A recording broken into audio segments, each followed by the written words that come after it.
Kanalimizga xoh kelibsiz. Ushbu videoda O'zbekiston Superligasining 11 tur uchrashuvlari qanday o'tishini ko'ramiz va chempionatning eng ko'p gol urgan futbolchilarini eslab o'tamiz. Men bilan bo'ling.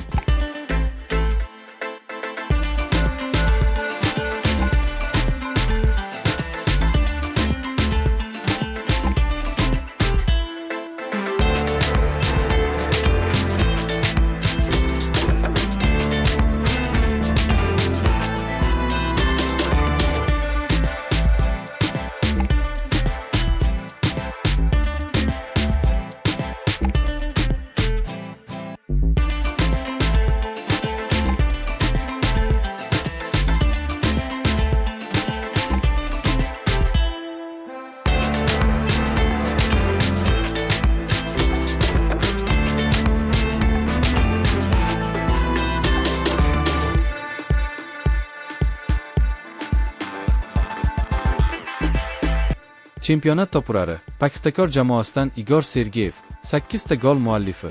Izohlarda qaysi shahardan tomosha qilayotganingizni va qaysi jamoaga muxlislik qilayotganingizni yozib qoldiring. Bu videoni har doim hafta oxirida qaysi jamoalar o'ynashini bilmaydigan va keyin natijalarini so'rab yuradigan do'stingiz bilan bo'lishing. Kanalga obuna bo'lishni va boshqa videolarimizni tomosha qilishni unutmang. Keyingi videoda ko'rishguncha